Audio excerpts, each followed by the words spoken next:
part of the Press Play Podcast Network.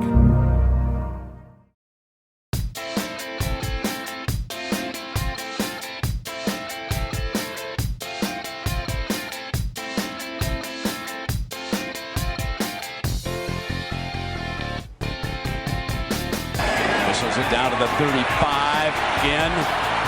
Ginn to the middle. Great speed. Look out. They won't touch him.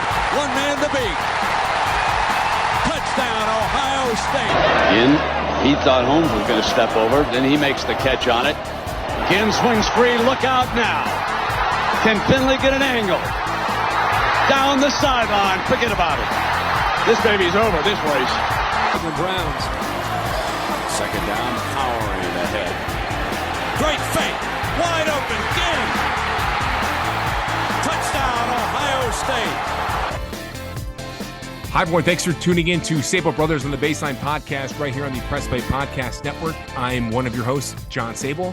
And I'm the other host, Scott Sabol. Thanks for tuning in. We've got a intriguing and special guest tied to the Cleveland area and, of course, to Ohio State football as we approach this weekend. If you're tuning in before the Thanksgiving Day weekend, we're talking about the game, Ohio State, Michigan. And if you're tuning in post-game, we're going to talk a lot about NFL football as well and his career. Our guest is a Cleveland legend in the high school ranks, NFL ranks as well, and then his Ohio State ranks. None other than Ted Ginn Jr. We've had his father on, Ted Ginn Sr. last year, Scott. Can you believe it? I know. It was crazy. Yeah, I remember talking to his dad, but so inspirational talking to his dad. And the first father-son duo we've had in our podcast. Yeah, it's pretty cool. And I've got to know Ted Ginn Sr. a little bit, covering high school football here. And Ted Ginn Jr. joins us. Teddy, man, we appreciate you joining us and taking the time here on this holiday weekend to talk football with us. Oh, no doubt. Anytime, man. Anytime I get to talk about me, Buckeyes, Glenville, all in the same row, you got my attention. Well, let's get right into it real quick here. As we approach here to this weekend here, your alma mater and your dad's team, Glenville's facing an impressive feat here, trying to go back-to-back state champions here. What do you think, how the Tar Blooders going to do this weekend? It's just all about how we do throughout the week. It's a choppy week for us, being Thanksgiving. It's not a normal week. I've been through that as a football player, especially in the NFL. But just taking on the week and getting through the week. Not getting too full, but that shouldn't matter. But just seeing how our week goes is the big thing. Being from the inner city, don't have the real resources. Just really taking on what we can take on.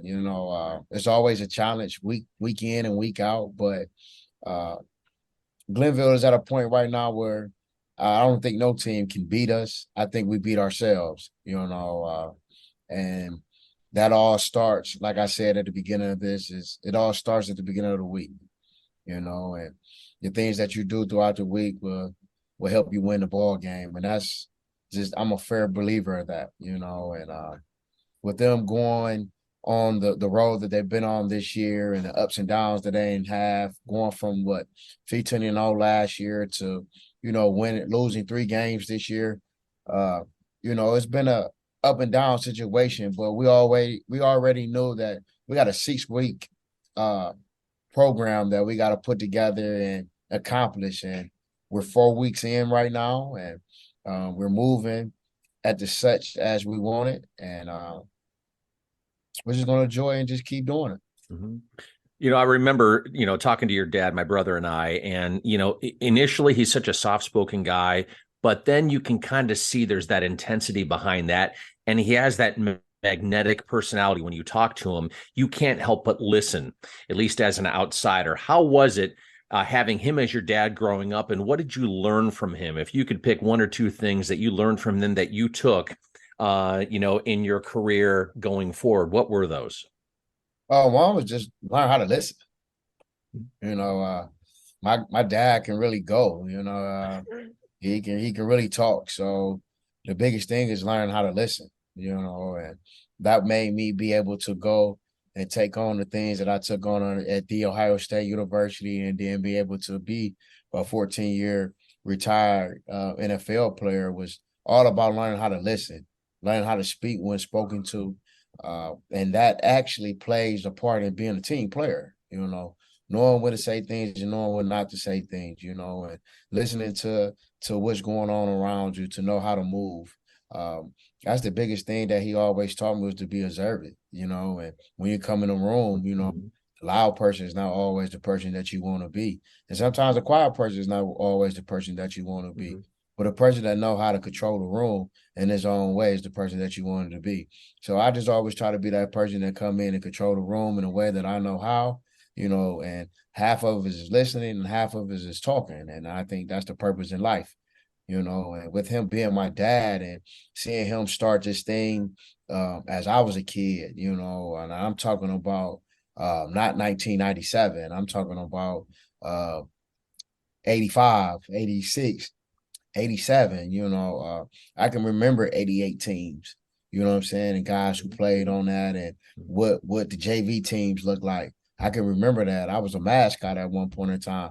So just having him and seeing what he has built, from 79 since he came out of Glenville in 74, just to really see what he was building. My whole goal was to be the best high school player for him. Be the best high school player for Glenville. You know what I'm saying? So I could just leave my name on there. I didn't know that it was going to turn out for me to be one of the best players at The Ohio State University and have my share time in the NFL as being an elite player. But it was all about just making him proud and just leaving a stamp around my community that I was raised on. I was raised on Glenville football. I was raised on the community of Glenville, to see where it's at right now. I hate it, you know what I'm saying? But that's why I'm here and trying to work as hard as I can to be able to, change that narrative that we don't have goods where we at and we have greats. And I'm one of them people that, they could say, oh, he was supposed to be a hamburger flipper. No, I end up, going to college and, making a couple dollars, and that's all we try to do here is just try to get a future a chance. And right now, our society is not giving the future a chance. And we'll just take the game of football or or track or basketball and just help, drive this kid to one of their goals that they're trying to reach in life and change the family. Ted, you just said that like hamburger flipper or people may have labeled people or you or other classmates like that.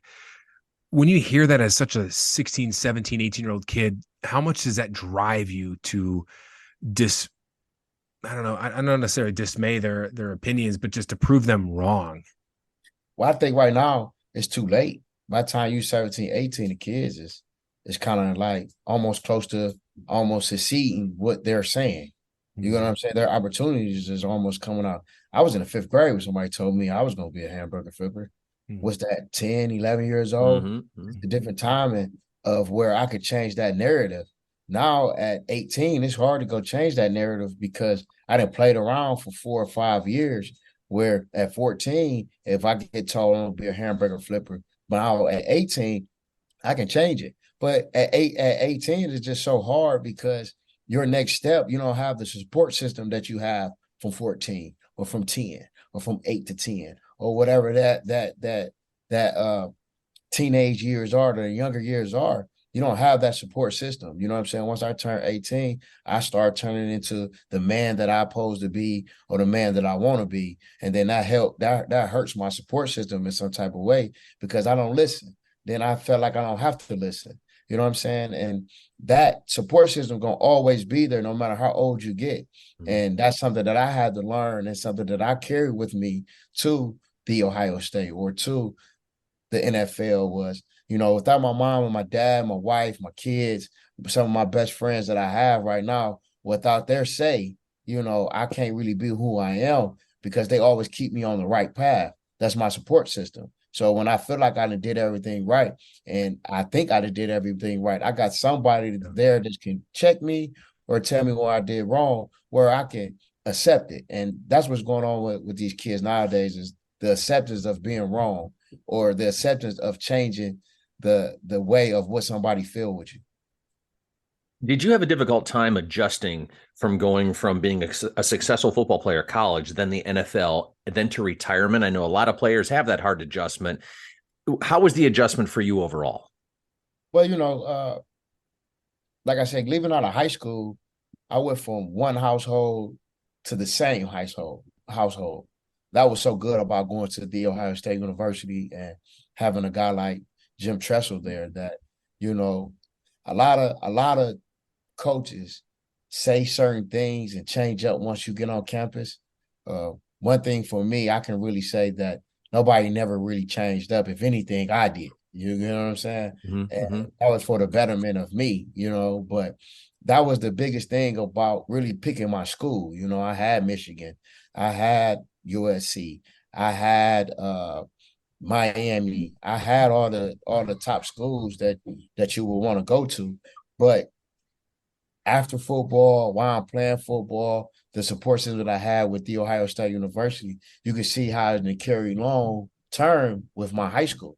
You get what I'm saying? And that's all I wanted to do was open a door for the next person. So for me to be 20 years out of high school and then 17 years out of college to see a little kid like Bryce West that's my nephew, my cousin, like we grew up together. Like I watched him at 6 and at 5, and we raced every time he seen me. And, we played and I bought him something to eat. He bought me something to eat. Like just see him now transitioning to going to the Ohio State and following the path after a guy like me or Troy Smith or Dante Whitner, Curtis Terry, guys that really started it, Jamario O'Neal. To see young guys like that actually had their hands on us, be able to step doors in the same doors that we in. That's what it's all about. It's kind of cool to see a kid like that, Bryce West, cornerback, rated as a 4 or 5 star recruit out of Glenville to go to Ohio State or verbally commit. I know he can't sign yet here as we record this here on November 22nd, but it looks like he's going to go to, your alma mater. But like, that's kind of cool to see that though, like kids that you mentor and talk to that want to go to the school that maybe they grew up rooting for, or someone they look up to like you that went there. Yeah, I mean, I think that's the stable of what Ohio State means to me. You know what I'm saying? That they took me in for who I am to open up doors for my youth or for my people, for my area. I think that's what you pick a school for. You know what I'm saying? I think you just don't pick a school just to go play football. If you could play football, then the school is I ain't gonna say nothing, but you it's half of the battle. You get what I'm saying? But I needed to go to Ohio State for the betterment of me, my family, where I come from, and I was an Ohio State guy. You get what I'm saying? I rooted for Ohio State my whole life. I'd seen nothing but a silver helmet. You know what I'm saying? And I could just remember going back, I want to say, 2003? No, 2002. Might have been, 2001. My freshman year, I remember going to the Ohio State game, and Dawson was playing, and it was right on the 50. We set us right on the 50 of this game. My father just looked down at me and was just like, "Can you play with them guys?" And at that time, I didn't have no other answer but yeah, not knowing that, that was the biggest of the biggest of the highest stage of college. I didn't know that at that time. I'm just so locked in with my dad and the movement that he got going on. I would have ran through a brick wall for him if he would have told me to. You get what I'm saying? So, and you still would, for sure. You know what I'm saying? And to really make that dream come true, and both of us sitting there not really knowing what we really saying to each other. You get what I'm saying? We step on that 50 and do what I do and be a captain and do a coin toss and spring games and, just all the stuff that comes with being in that shoe, it's just been a blessing. How has your relationship with your dad changed or stayed the same now that you have already finished up your career and now you're coming back to your hometown? Does he still kind of Does he still kind of say things the same way that he did when you were 16? You're like, oh, that's dad, or is it a little different now?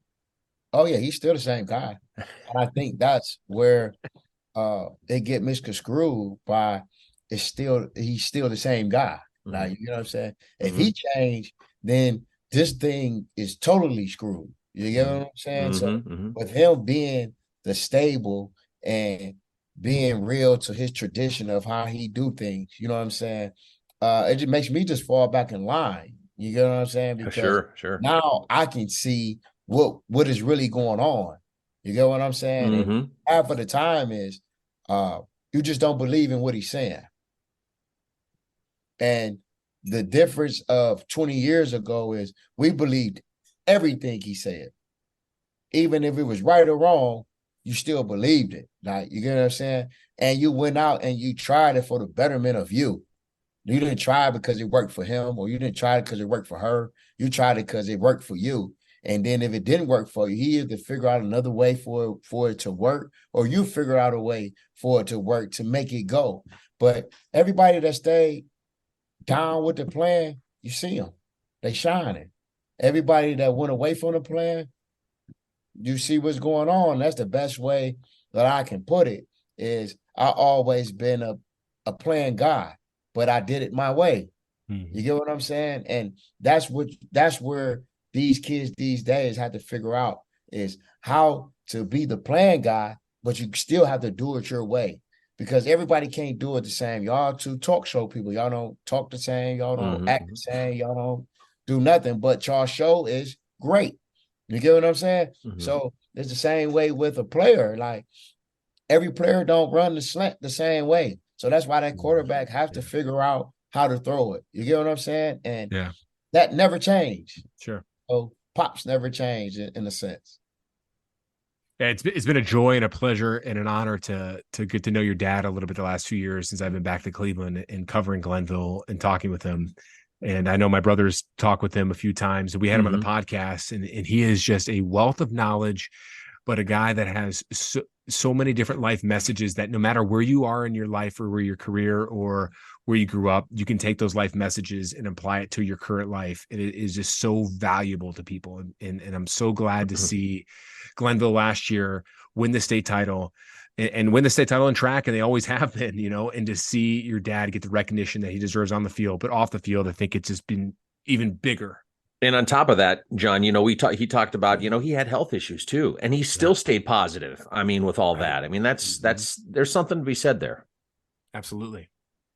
Well, it's part of the journey. You know what I'm saying? And the type of guy that he is, I just think that if it ain't no one or two step backs to have the forward, you know what I'm saying, he wouldn't be who he is. And just to see him on that health journey, you know what I'm saying? I was in the prime of my career. I was on the way to a Super Bowl, where a Super Bowl only football that he's seen that year. That's the only game that he went to.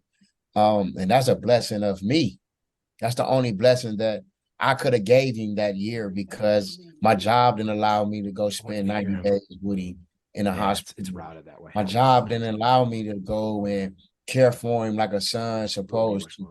My job didn't give me the opportunity to just go lay eyes on him until they did. And they really calling me in for him to be on his deathbed. And then when I get in there, he all cut up and wide open. And the only person that he can see is me and his doctor at the time, who went to Wisconsin. So I was so happy that he was a Big Ten guy.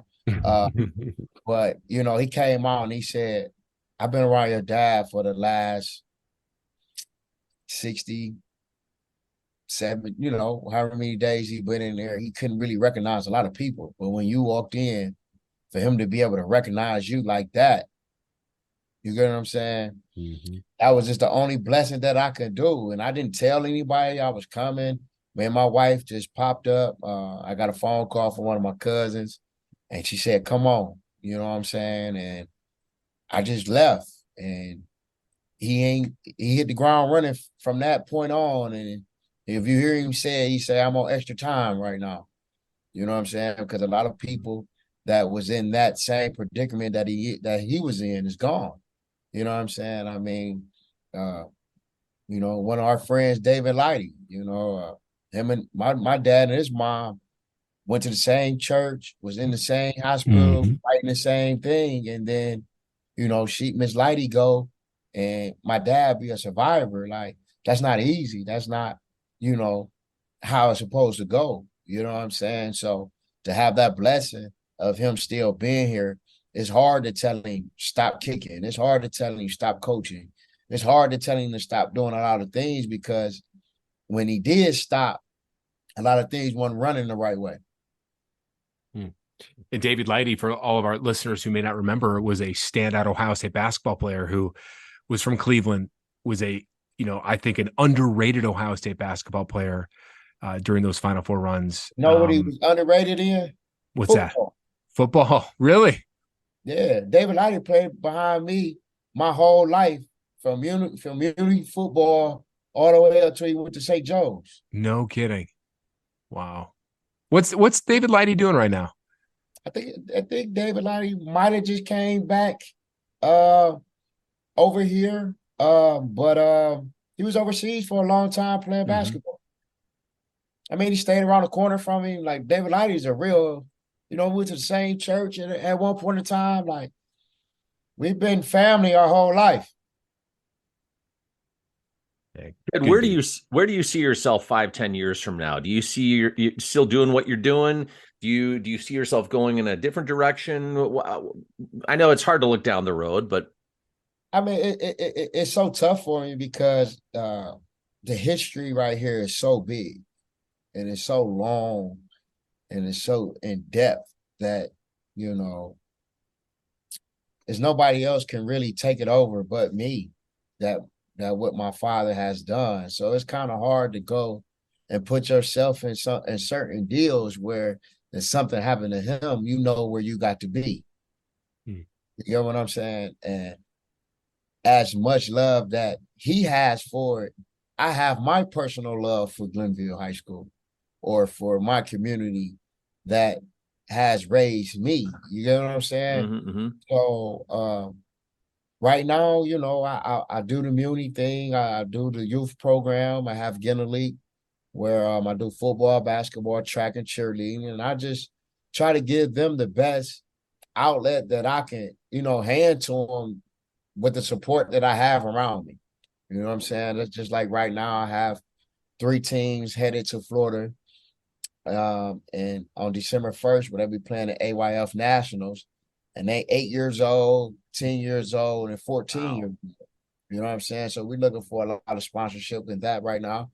But, that's the type of joy that we have in our community that gets, like, depressed because of the car thefts, the robbing, the shooting, all the things that makes our kids look faulty or bad. We never get praised for this, to have 3 kids, 35 kids about to go to Florida to play a game that y'all think not important, but it's saving their lives. It's taking them somewhere where some of their moms can't take them, some of their dads, not looking at nobody's situation, but a game is taking you somewhere where your kid can shine for other people to see them so they can get a better opportunity in life at a young age. And now that this youth football has popped off in football like it has, it already been like that with basketball and things like that, a little bit in baseball, but the way that it just emerged in football right now, we cannot let our kids not be able to miss out on an opportunity like that because tomorrow you don't know what brings them around here. You don't know what they go through. You get what I'm saying? So that's the best thing to do is let this sport keep them together every day for a certain amount of time. Keep them together during the weekend for a certain amount of time. Then it takes them around the world. That's what life is about. That's so true. Ted, Real quick, John, I can hear when you talk, I can hear your dad. And I'm listening to, and that's just the best compliment. I mean, I can give you, because it's like, wow, where have I heard? Wait, I heard this on our podcast last year. Scott, I was just gonna say the same thing. It's like hearing an echo. And that's so awesome. Well, you see, I listened a lot. I was listening a lot, Yeah. But it's just the way of what we're doing. You get what I'm saying? And every way is not always right. I can't always. I'll try to be the best person that I can be within the situation. You know what I'm saying? But my life right now is just really wife, kids. I got a daughter that run track right now. I got a 6-year-old that just jumped off the stoop. She want to run track. You know what I'm saying? I got a 13-year-old son that's trying to figure out life. You get what I'm saying? He's not really an athlete. You know what I'm saying? So that's a difference for me as a man, because I've been in the sports world my whole life. You know what I'm saying? So it's definitely times where, being right here is the best thing for me. You get what I'm saying? I get to be with my dad. I get to be with my mom. You got to realize, I only been here, 3 years now? I walked out here at 18, came back at 36. You know what I'm saying? Yeah. And went back in the house with my mom and dad at 36. You know what I'm saying? How was that? Oh, it was a whirlwind.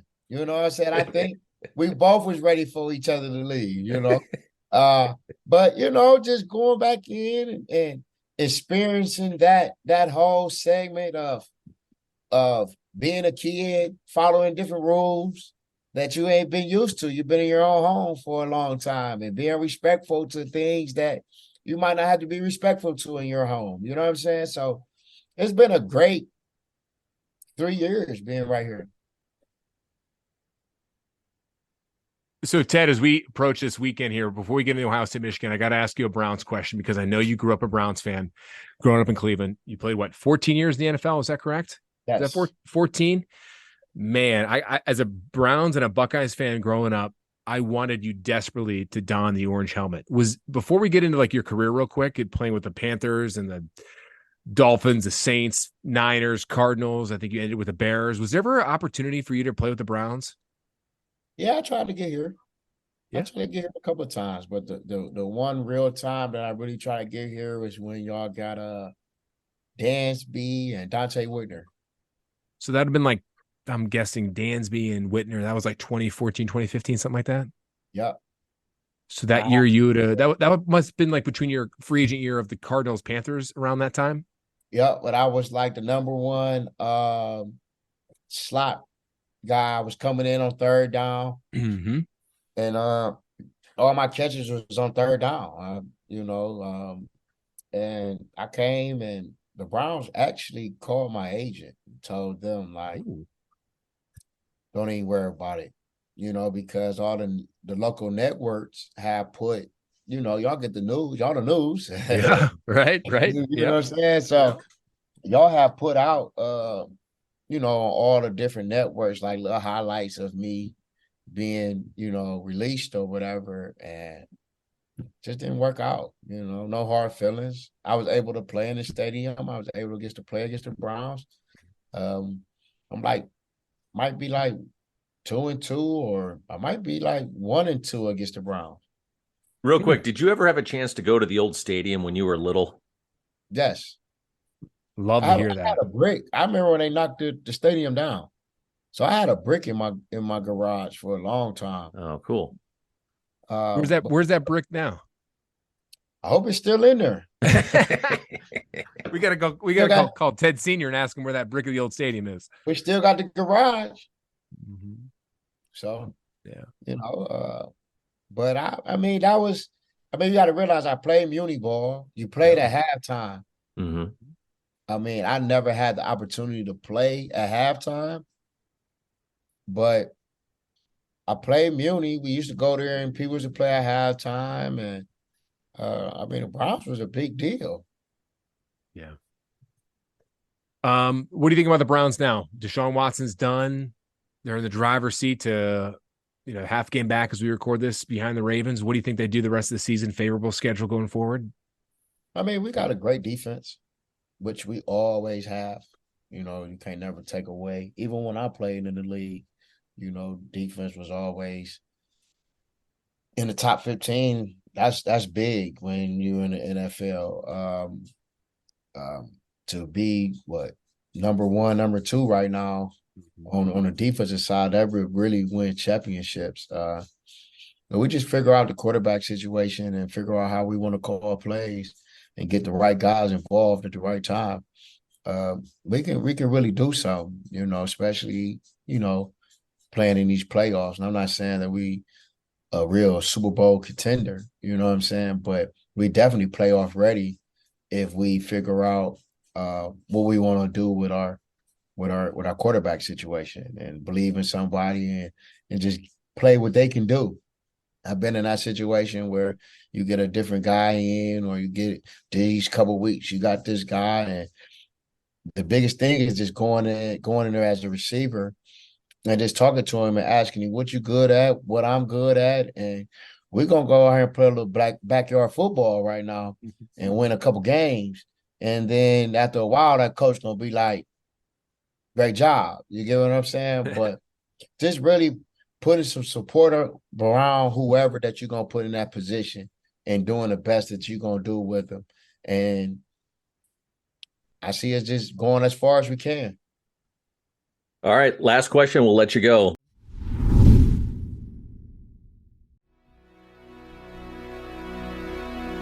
Hey everybody, it's Sam Amico from Cavs on the Break NBA podcast. Be sure to give us a listen for all your Cleveland Cavaliers recaps, analysis, breakdowns, draft talk, free agency. The list goes on and on. Give us a listen, Cavs on the Break NBA podcast.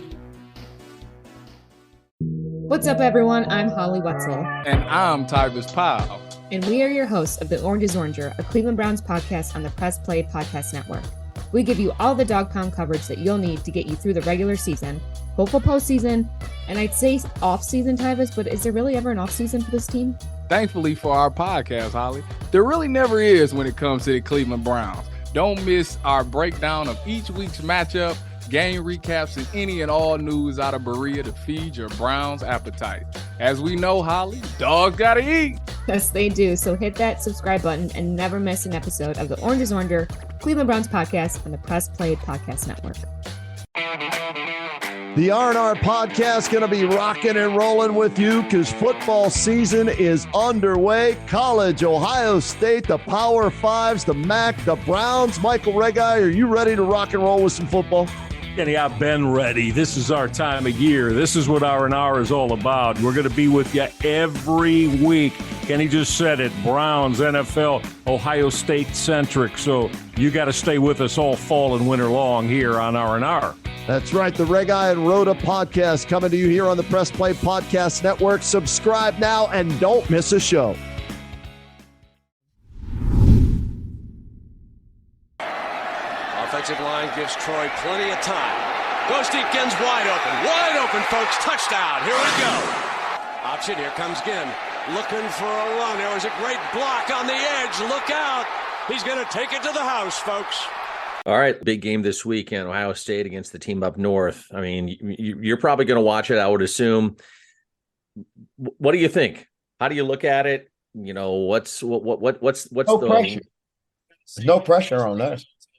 We got zero pressure, even though we undefeated and different things like that. We know about our quarterback play, so we can't go in there and just be worried about that. We just need to go in there and just play football and let the best man win. You know what I'm saying? Don't worry about what didn't happen previously.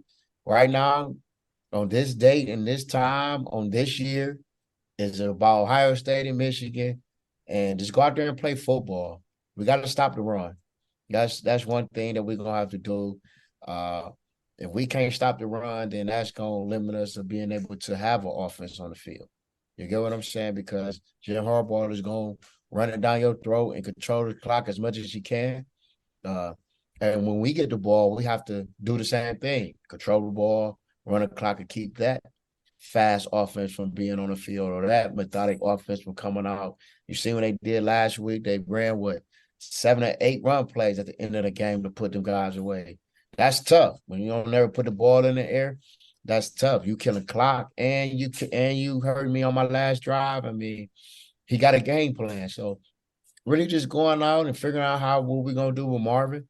You know what I'm saying, with the one-on-one matchups, and who else we're gonna get involved to be able to throw the ball to, because they gonna have a one over top linebacker looking inside. It's gonna be some type of eyes on that kid all night, because that's the only person that they feel like they could beat us. Uh, but we just gotta go out there and play with some heart, and don't worry about what's been happening. Worry about what's happening right now. Don't you think, though, too, this Ohio State defense is probably the best since the 02 national title team? The best? Since then? What about that 06, 06 defense, 05 defense? Those good defenses. I'm not discounting those guys. The secondary is playing awesome. Our linebacker play did change from last year, because last year I thought our linebacker players stink. Yeah, I agree. But our linebackers are coming up. Our front seven is playing like they used to. You know what I'm saying? We're getting sacks, we're getting pressure, we're creating turnovers. You know, I just think we just got to go out and play as a whole. The whole thing about this whole game is when we get hit in the mouth, how do we respond? You know what I'm saying? And that's on offense and on defense. If we throw a pick, do our defense go out and respond? You know what I'm saying? If our defense get a pick, do our offense go out and respond? Being able to, not really have our trick plays work, but the plays that they think that this is what they're going to do, or our leads, or our dives, or whatever it is that we run all the time, they got to work. All right, we got to put you on the spot before we let you go. Ted. Everything goes. Yep. All right. With that being said, who you got winning Saturday? Ohio State. You want to give me a score? I'm going to go 35-24. 35-24. Ooh, a higher scoring game because the two defenses. I like it. And by the way, last thing before we let you go, sign stealing, legit. Did it impact the last 2 years? What do you think? I don't think it impact. We all do it. But to the extent that Michigan allegedly did? I mean, he just got caught. I think that guy, and I'm going to keep saying this because I get this question all the time. I think that guy works with the whole league. You know what I'm saying? I think that guy worked with the whole league, and it was a way to give some controversy, and they gave it to him. Wasn't Jay Harbaugh up to get a raise or something like that? I don't know. But I just think that we overthinking it. You got people that videotape signals from, I know in the NFL, they got a guy that's going to go on there and tape every signal from the TV copy. So what's the difference? I think the difference is in college, you're not allowed to do it. In NFL, you are allowed to do it, I guess, right? The scouting, I just think you're not allowed to do it as far as going in person, but it's somebody to go. It's somebody that's going to scout. You just can't do it that way. Yeah. You get what I'm saying? Because I don't see, and I'm just being real, I just don't see nobody in college football going no extra weeks or to no big time games, or just nobody is doing that. I just don't believe that. Well, Ted, it has been. Now, I agree. It's kind of like baseball too. You remember with the sign stealing with the Houston Astros. Now, granted, there was a little bit different scenario, but a lot of guys didn't really want to talk too much about it because they knew they were doing the same thing in a different way. I mean, you just watch Cam Newton tell a guy on an interview, "Oh, you think I'm going that way? Oh, you've been watching your film, you've been watching signal, and he ran a whole nother play." You get what I'm saying? So like, it can work for you or it can work against you. I think it's not a big deal. You know what I'm saying? I just think that we got to come out and play football and play Ohio State way, get down and dirty, and we up there in their house. It's gonna be tough. I know that from 05. If you don't come out and we don't have no good start, we don't come out and just jump out on them boys on offense or defense, it's gonna be a tough one for us. Well, Ted, we're going to let you go, man. We really appreciate you coming on the podcast.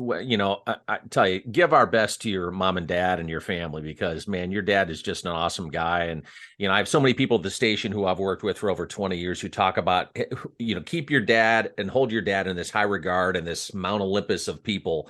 And after meeting him, we put him up there too. So, give him and your family our best. And have a great Thanksgiving and just continued success with where the good Lord takes you from now all the way down the line. No doubt, no doubt. Thank you. Happy Thanksgiving. And whenever you need me, hit me up. We appreciate that, Ted. Thanks so much. We could talk football all day long with you, but we'll let you go with this one, man. Thank you so much. And thank you for everyone tuning in to this latest edition of Sabol Brothers on the Baseline podcast right here on the Press Play Podcast Network. Follow yours truly at John_Sabol. Follow the pod at Sabol Brothers on Twitter. And you can follow me on Twitter, Scott Sabol Fox 8, and on Instagram at Scott Sabol PICS. That's Scott Sabol Pics. Thanks for tuning in, everyone. Have a great Thanksgiving and go Bucks.